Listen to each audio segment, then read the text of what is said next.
Welcome everyone to Remote Therapy, webinar brought to you today by Accessible Tech Thursdays as part of the EdTech Demonstrator Program. We're very lucky to be joined today with Sarah Alderman, who's going to be taking us through her slides and talking about remote therapy. Thank you, Sarah. Hi everybody, thank you for joining us today. I'll just start by telling you, oh, I can't get the slides to move. I can now. I'll just start by telling you a little bit about me. So I have been a speech and language therapist for around 13 years, and for the last 12 years I've worked in special educational needs settings with a specific interest in AAC. So I'm currently based in High Furlong School, which is a special needs school in Blackpool for children aged 2 to 19 years of age. And we have a range of children with complex needs and physical disabilities.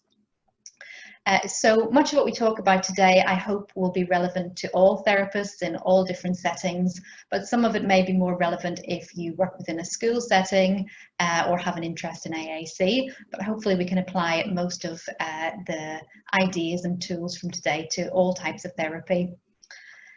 So 42% of our students at High Furlong use some form of AAC. So that includes things like communication books, Big Mac switches, electronic communication aids like iPads with communication apps, or our more specialist tech like eye gaze devices.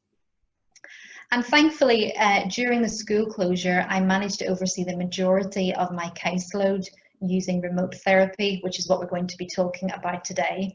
So obviously during that period of March to September, it was very important to continue with therapy provision, and school also felt that it was so important that we continue to support our children's communication needs in the home environment. And while we're back in school now, I think remote therapy is important for us to talk about, as I feel that it's something that we're going to be revisiting more regularly, and I think it's something as speech and language therapists that is here to stay and might be quite a useful tool for us to upskill ourselves in and to learn a little bit more about. So during the school closure, these were the 4 different approaches that we took to remote therapy. So I discussed this with our senior leadership team in school so that we could really come up with approaches that covered the entire caseload. So the first is direct teletherapy, which is what we'll focus on today really. The second was training parents and families. And again, this was done remotely using video calls. So we'll also talk about how you can do that, looking at things like making videos as well. Thirdly, because I work quite specifically with AAC, there was quite a lot of remote editing of AAC software and devices. And of course, there was provision of resources. And then finally, our 4th strand was whole school support. So some children and families were a little bit more difficult to connect with and to reach. So therapy took a more indirect approach, and we'll discuss that towards the end of the webinar today, how you can maybe support some of your caseload through indirect approaches as well. So we'll start with teletherapy, which I think is the biggie. And I think a lot of us speech and language therapists have really had to adjust to over the last 6 months or longer. Teletherapy is completely new to me. I had never engaged in teletherapy prior to the lockdown, so it was quite a steep learning curve, but it was something that I enjoyed, and as I became familiar with it, I began to see benefits of it, which we'll talk about a little bit later. So I thought we'd just start by talking about things to think about before you set up teletherapy, and I'm aware that many of you may already be engaging in teletherapy, but for those of you who aren't, there are a few things to consider. So the first is thinking about which platform you might use, as there are lots of different platforms available, and I know that the NHS have certain stipulations considering GDPR as to which platforms you might use. Independent therapists, we have a little bit more flexibility as to which platform we can choose. So for me, I tended to mainly use Zoom, but I also use Microsoft Teams, and then on some occasions WhatsApp. So for example, one of the families who I worked with, they found technology a little bit tricky to get their head around, and technology was almost becoming a little bit of a barrier to the child accessing therapy. So what we had to do was think outside the box a little bit, and I had to chat with the little boy's older sister and set up WhatsApp video calls, which was what the family were most familiar with. So I think it's important to consider the family's needs and the technology that they're familiar with, as not everybody will feel confident using things such as Zoom. What we can do is we can email instructions prior to sessions and make sure that families are aware of the platform that we're using and that they feel confident in using it, as the last thing we want is technology to be a barrier to our sessions going ahead. It's important to test equipment prior to sessions, so make sure your mic's working, make sure your camera's working, and then think about kind of the practicalities of it, so things like your lighting. So for example, if you have a window behind you, the light will come forwards and it will make it quite difficult for the person on the other side to see you. So it's just thinking about things like that when you're initially setting up your camera, ensuring that you have an appropriate space with minimum visual distractions as well, and that it's a quiet space. Obviously, you know, your therapy sessions are confidential. You don't want it to be somewhere where people can walk in or can overhear your sessions. So making sure that your space is appropriate, just as an everyday normal therapy session would be. I've got a little picture here on this slide of a young boy who I delivered teletherapy sessions to on a weekly basis, as he was learning to use a new AAC app on his iPad. And thankfully in this picture he looks quite happy and like he's enjoying our session. So when I was working with this child, we had to really consider how to meet his targets, as it's quite different. Teletherapy is different to face-to-face therapy. You don't have your usual bag of tricks, so you can't just pull out an object or a toy or something to engage in. So you need to kind of think about these things prior to setting up your sessions.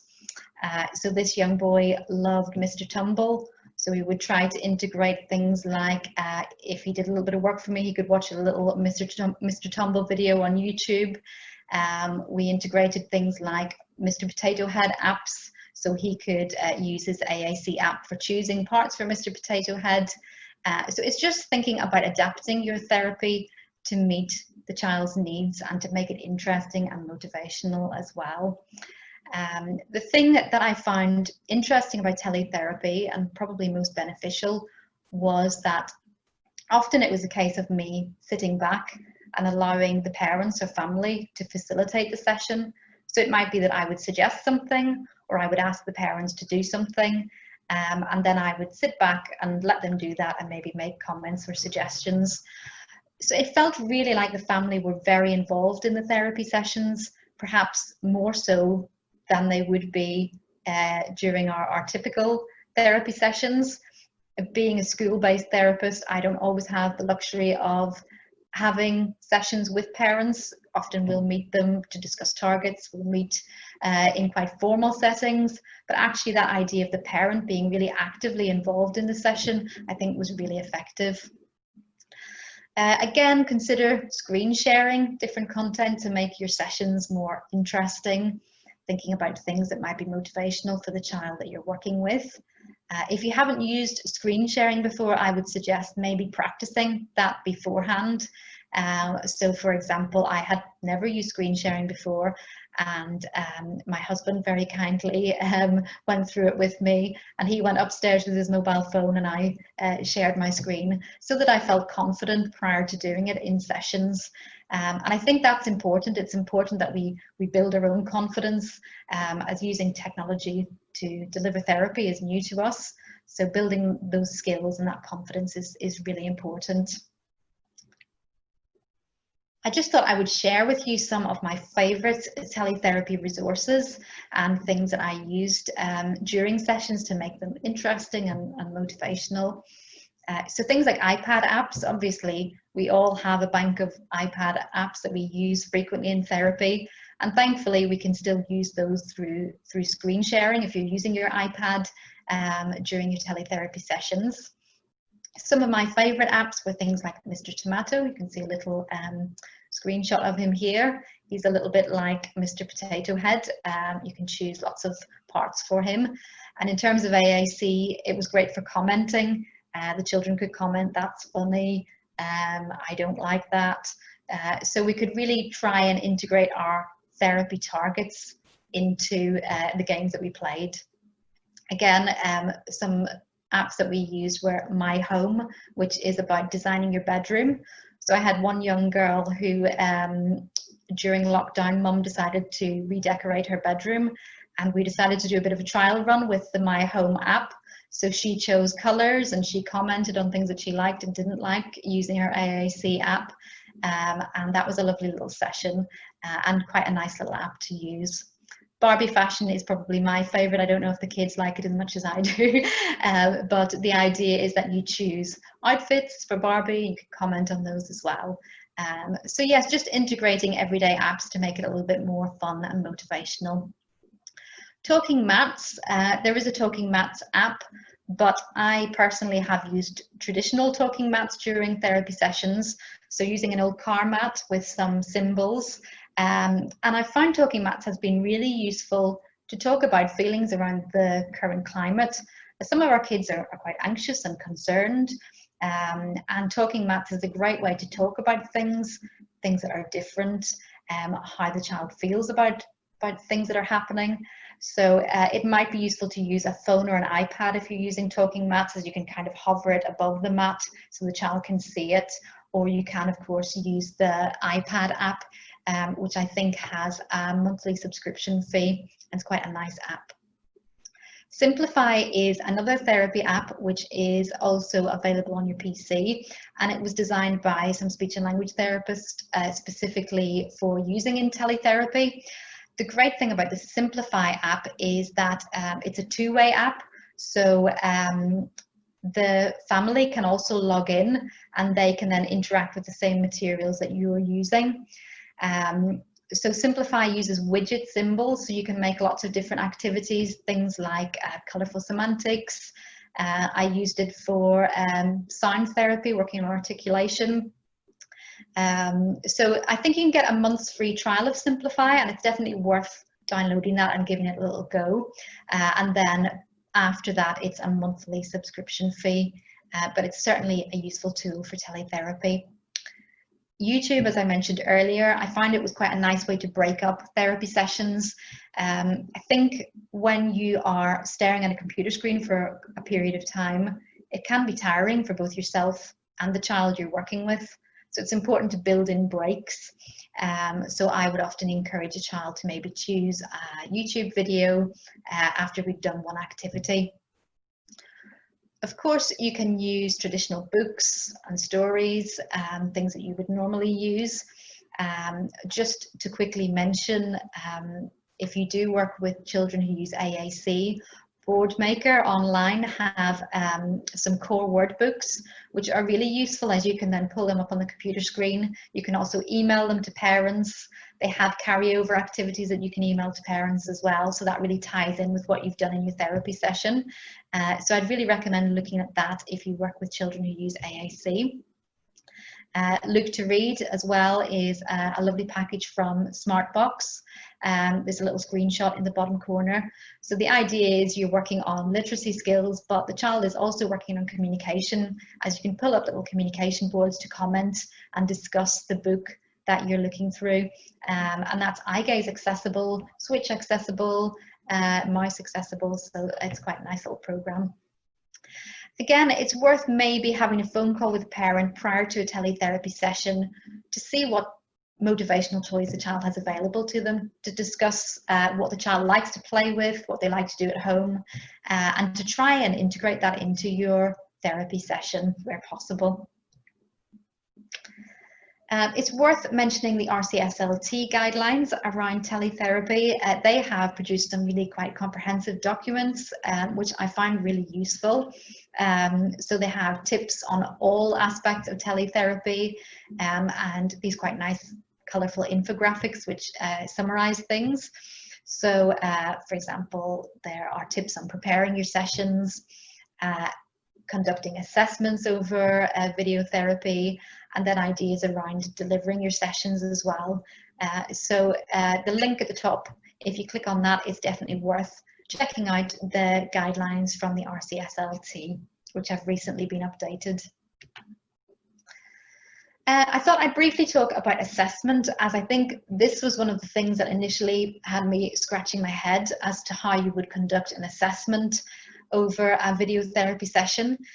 As obviously as speech and language therapists, we have formal assessments and certain tools that we can use on a face-to-face basis, and it's thinking about adapting that to a remote therapy session. So these are just a few ideas. The first might be if you're thinking about like a Derbyshire language type assessment, pre-arranging with the family that they have some toys or objects the child can manipulate. So for example, a big teddy, a small teddy, some toy food. So maybe discussing that with mum or dad beforehand, emailing just to double check what family have available and what objects you could possibly integrate into that assessment. You can also use standard assessments that you would normally use, but using your camera to share them. So you have to get a little bit creative with this. Again, maybe using an iPhone or an iPad so you can kind of hover above the pages. It's worth considering as well if you're using tools like Zoom. Sometimes it will show you a mirror image of what you are projecting, and I think in the settings you can change that so you can make sure that you can see what the child is pointing at, as if they're pointing to the opposite side of the screen to what you can see, it could be quite confusing. So it's worth playing around with that, and maybe I would say have a trial run of that beforehand, as it's really takes a little while to get your head around. There are digital assessments as well. Pearson Online have adapted quite quickly, and they have a number of assessments that you can use digitally. I think they have a monthly subscription fee. So I would suggest if assessments is something you're going to be doing quite frequently remotely, it's probably worth investing in that and exploring the range of assessments that they have. Obviously, informal checklists and observations are quite important as well. I found most of the assessments that I've conducted have been things like the pragmatics profile. So we've conducted it with parents through questionnaire style activities. I've also found observations is actually a really, really good way to do observations, as you can get a parent to perhaps set up a tablet or a phone while the child plays. Perhaps they're playing with a sibling, or perhaps they're playing with mum or dad or a carer, and you can then just observe, and the child isn't aware that you're observing. Sometimes that can be tricky in a classroom environment. If a child knows you're observing, they might behave in a different way. So seeing them in their natural home setting can actually be really useful, and I find that's quite a nice little tool. So we've talked about teletherapy. Something that I also did quite a lot of was training parents and families remotely. And to be honest, this is probably the most useful element of remote therapy, as we're empowering the parents to be able to look at strategies and delivering therapy ideas on a daily basis, integrating that into their home activities. Generally, before a training session, I would try to email training resources, any handouts that I had that were relevant, and then I would make the family aware of how much time the session would take. Sometimes we would chunk the sessions, so again, that idea of Zoom fatigue, where you're maybe looking at the screen for an hour, that can be quite difficult to focus. So for example, I did Makaton training with one family, and we kind of separated it into topics. So one week we looked at one topic, and then we reconvened the next week and looked at another topic. What I really liked about during lockdown, obviously families had a lot more time to spend together, and when I was doing training sessions, I had the unique opportunity to train a mum, a dad and a sister at the same time in Makaton, which is something I've never been able to do, to train the entire family all in one go. And that was lovely. It was lovely to watch them all engaging and trying out the signs together. I would also suggest, if you find you're getting a lot of similar requests around training, it might be useful to make some videos that you can then upload somewhere that parents can access, or that you can email to parents. Our school, High Furlong, have a platform called Seesaw, which is a little bit like our school's version of social media. So school parents can log in and they can see photographs and videos of what their children are up to during the school day. But we use this a lot to communicate with parents remotely as well. So uploading videos and handouts around frequently asked questions was quite beneficial. I would suggest, if you work in a school setting, perhaps asking school what platform they use, as most schools do have something similar to Seesaw. I think there's things like Class Dojo and other apps as well, and asking if you could maybe have an account. As therapists, it's a great way to reach families remotely, and to reach quite a number of families, especially if it's something like Makaton, for example, which could be beneficial to lots of different families, lots of different parents. So remote editing and provision of resources. So obviously, as speech and language therapists, we always spend a lot of time making resources, laminating resources, posting resources, and this is no different when you're working remotely. It's just we tend to post them rather than deliver them face to face. In terms of AAC, we're very lucky now in that most software can be edited remotely. So I found that it actually gave me a great opportunity to catch up on updating different software. I discussed with parents things like adding vocabulary that might be relevant to new home routines. Also just adding vocabulary related to the current climate. So we have lots of new vocabulary around COVID, social distancing, for example, things that we're talking about, which our children also want to talk about, and it's important to give them access to that vocabulary as well. So I mentioned earlier, some families were easy to reach directly. Some parents and families were really keen to engage in direct teletherapy. Other families were a little bit more difficult to reach. And in those cases, we tried to implement indirect type activities where communication was embedded in what we did. And we did this through whole school activities.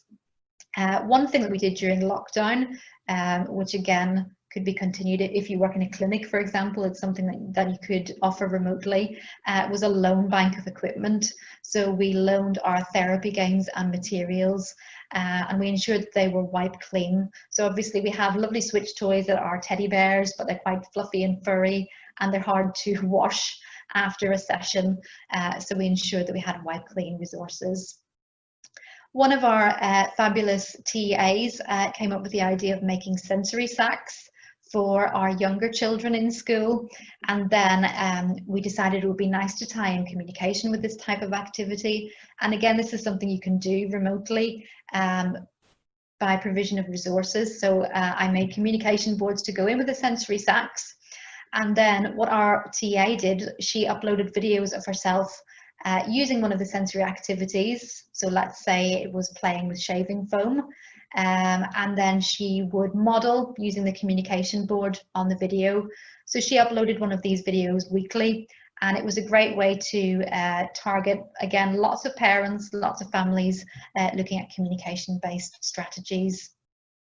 Similarly, we posted resources or sent home resources that were useful for the whole school, social stories, particularly around school reopening.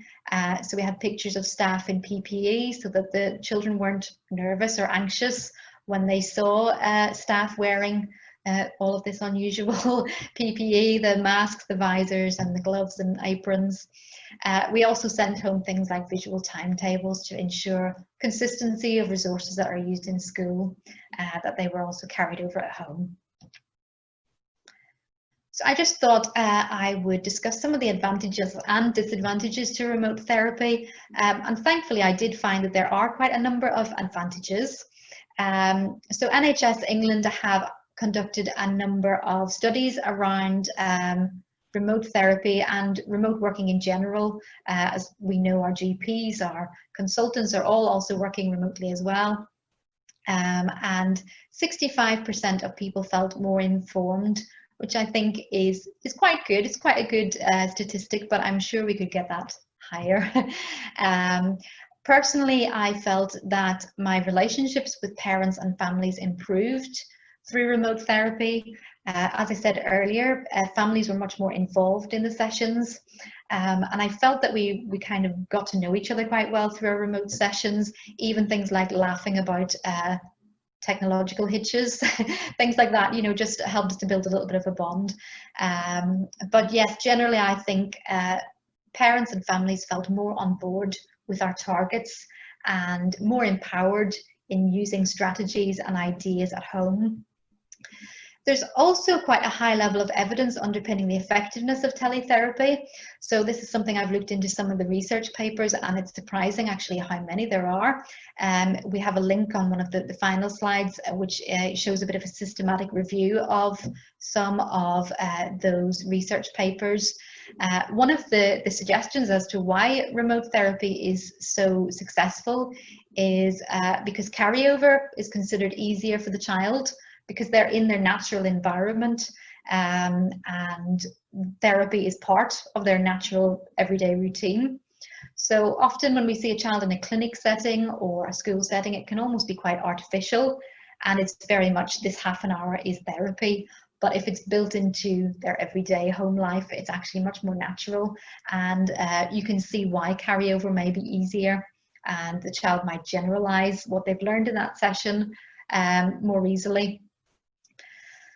I've mentioned this before, but families generally felt more confident in using resources and equipment. Obviously, using remote therapy allows therapy to continue during uncertain times. So at the moment, you know, I suppose we don't know how things will pan out over the next year or so, but from discussions with different services and discussion with an NHS manager, I've learned that remote therapy is here to stay, because obviously there are benefits, particularly perhaps for populations that are quite remote and maybe have to travel quite a distance to visit a speech and language therapist. So I think remote therapy will be sticking with us, and it's something that we do need to get on board with and upskill ourselves in. Of course, as with anything, there are drawbacks. I find if I was connecting with a new family, it was a little bit more difficult to initially form that relationship without having that face-to-face meeting. It can also be difficult to maintain attention during teletherapy. So you find that when a child is in their home environment, there are more distractions. They have all their home toys around them, they have relatives around them. One little boy often had Mr. Tumble on in the background, and it was very difficult for me to compete with Mr. Tumble. There can be technical issues with remote therapy. Sometimes that can be on your end, or it might be on the family's end, depending on things like Wi-Fi. I was doing a training session once, and my whole internet went down. I don't actually know what happened, but it just all went off. We did have a laugh about it afterwards, thankfully, but these things do happen, and I think, you know, it's worth discussing that with families beforehand, that sometimes technical issues can arise. Adapting resources can be time consuming. So as I mentioned before, we can't use the same bag of tricks that we normally use as speech and language therapists. But the good thing is, once you do adapt those resources, you have them there and you can use them again and again. So it's worth initially putting a bit of time into considering the resources you might use, as they are things that you will revisit. For me, one of the main drawbacks was missing out on a team approach. So while I could meet with my team over Zoom, often in high furlong, our assessments are quite multidisciplinary. So we'll have an OT on hand, we'll have a physio, we'll have a teacher, teaching assistant, lots of people to liaise with to consider the needs of the child. and it felt a little bit more isolated working remotely, and it would mean that we would have to maybe catch up through email or through Teams meetings. I mentioned before, but Zoom fatigue is quite a real thing. If you're spending most of the day conducting video therapy sessions or meetings, do schedule in breaks for yourself. Do schedule in time where you have a little bit of a break from the screen. Staring at the screen can be tiring. And I think sometimes we assume because we're doing things remotely that we have more time because we're cutting out travel time, we're maybe cutting out setup time, but actually do still allow yourself time, because there are certain things between each session that you do need to set up, and by scheduling in too many things for yourself, you can actually end up being quite pushed for time. So it is important to kind of consider the balance of the day. Useful links, so we mentioned some of these earlier. The first is NHS COVID-19 Information Governance. The second is the ACE Centre Guide to Remote Working, which has some useful ideas and strategies, particularly around AAC. The third, looking at data protection and coronavirus. And then our fourth link, I mentioned a few slides ago, this is some research around why teletherapy is successful, and some evidence base to back up that using it can actually be quite beneficial. So that is the end of our webinar today, unless anybody has any questions. That was great. Thanks, Sarah. I'm sure lots of people will have got a lot of really useful information from that. Yeah, actually, one question we have is what do you think will remain with us after kind of after Corona? How do you think things will work differently? I think it's that idea of considering what works best for the family. So traditionally, speech and language therapists will have families visit them in a clinic-based setting, in a hospital setting, or in a school setting. But now we have the option of offering remote sessions, and some families actually might prefer that. So I think it's worth offering that and having both options. So some families might still want to meet face-to-face, others might find remote sessions work quite well for them. But on a personal note, I think the connections that I've made with families through remote therapy, I would like to carry that over into our face-to-face sessions. I'd like to conduct more joint sessions where the parents are facilitating the therapy rather than watching me facilitate the therapy, as I think that's really beneficial and empowers the parents to continue with those strategies during the week. So yes, it's been a useful learning curve, and things that I'll apply to my therapy across the board. That's great. Thank you, Sarah. And now just to mention, so we're coming to the end of the session now, just let us know if there's any other questions in the chat pane. Next week, 22nd of October, we've got a session on blended and flipped learning. So we're going to be packing an awful lot into that session, talking about how to deliver a program that takes into account both distance and physical sessions, and how to plan around that, different techniques and evidence based around that. Then we've got on the 5th of November a visual learning webinar. So we're going to be talking a bit about mind mapping, a bit about social stories, and going into details of how you can use symbols to support learners. That one is also going to be a drop-in session. So you can bring any inquiries that you have or any questions you've had about any of the sessions we've delivered, or individual learner inquiries, obviously as long as they're anonymous. The link at the bottom there, so that's bit.ly/ATThurs with capital ATT. That is where you can find all of the past recorded webinars and all of the upcoming webinars. Now, we've covered a lot today about remote therapy. Another one that's linked to that is video calls. So that might be worth going back to the YouTube playlist if you're interested in finding out more about how to use the different video call platforms to embed accessible technology. Of course, if you found anything today that you want more details on, then please get in touch. The best website for that is edtech-demonstrator.lgfl.net at the bottom left there. You can find us on YouTube. You can find us on Twitter, LinkedIn, and Facebook. So feel free to contact us there. And thank you for all attending today. And thank you, Sarah, for the presentation.